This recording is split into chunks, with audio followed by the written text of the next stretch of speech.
Wa qala Allah Ta'ala fi ayatin ukhra. Ini lanjutannya kita bahas, karena kemarin kita sudah bahas separuh.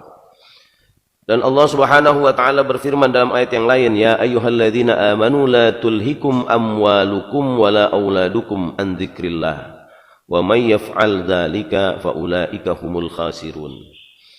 Wahai orang-orang yang beriman, janganlah anak-anakmu, hartamu, anak-anakmu melalaikan kamu dari mengingat Allah. Barang siapa yang melakukan perbuatan itu, maka mereka akan merugi. Nah, ini yang bikin kita lalai. Itu rata-rata adalah dunia. Harta, pekerjaan, anak. Orang sering banget demi anak.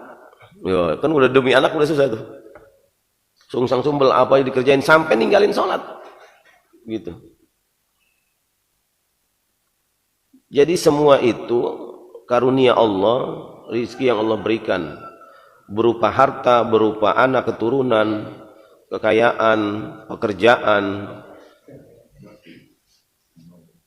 itu banyak sekali yang menyebabkan kita lalai, kita cuek terhadap perintah Allah.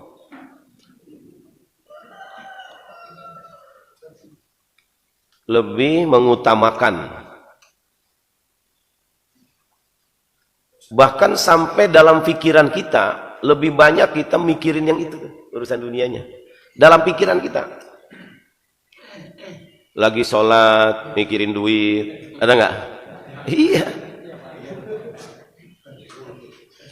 lagi sholat mikirin kerjaan.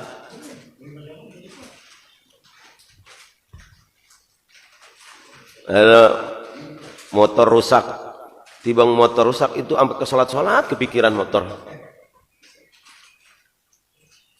Bahkan tidak jarang bukan hanya dalam pikiran, gara-gara ngurusin dunia itu kita undur waktu sholat, dientar-entarin. Itu lalai itu. Jangan sampai fasilitas rizki itu kan fasilitas yang Allah berikan. Harta kita, pekerjaan kita, keluarga kita, apa yang kita punya semuanya, itu semua fasilitas yang Allah berikan kepada kita. Kalau Allah mau tarik juga gampang banget. Itu jangan sampai membuat lalai dari sang pemberinya. Jadi hati kita ini harus selalu diingatkan bahwa semua yang kita punya itu adalah pemberian dari Allah Subhanahu wa taala. Bukan itunya yang kita pikirin, tapi yang memberinya. Itu sebagai tanda syukur kita kepada Allah Subhanahu wa taala. Qala al-mufassirun, berkata para ahli tafsir, al-muradu bi dzikrillah fi hadhihi al-ayah as-shalawatul khamsu. Yang dimaksudkan dengan zikir kepada Allah, tadi itu ayatnya. La tulhikum amwalukum wala auladukum an dzikrillah. Jangan sampai hartamu, anakmu itu membuat kamu lalai dari zikir kepada Allah. Yang dimaksudkan zikrillah itu adalah sholat 5 waktu, ditafsirkan oleh ulama. Artinya jangan sampai hartamu, anakmu, keluargamu membuat kamu lalai dari sholat. Rugi, entar rugi sendiri. Tinggal penyesalan aja.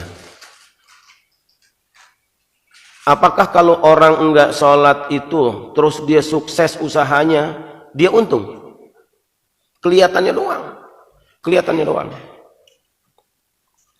Yang terjadi dia pasti akan rugi. Faman istaghala bimalihi fi bai'ihi wa syira'ihi.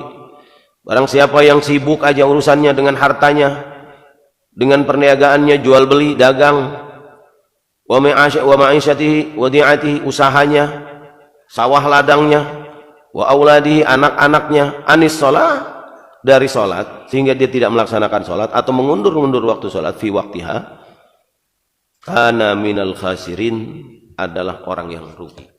Di mana ruginya? Duit banyak, iya kan? Ini punya, itu punya. Di mana ruginya? Di akhirat. Bukan juga di dunia. Itu dunia, akhirat ruginya. Orang nggak sholat itu dunia akhirat, Pak. Orang sengaja meninggalkan sholat itu dunia akhirat Allah bikin rugi. hidupnya nggak akan tenang, pasti akan ketimpa.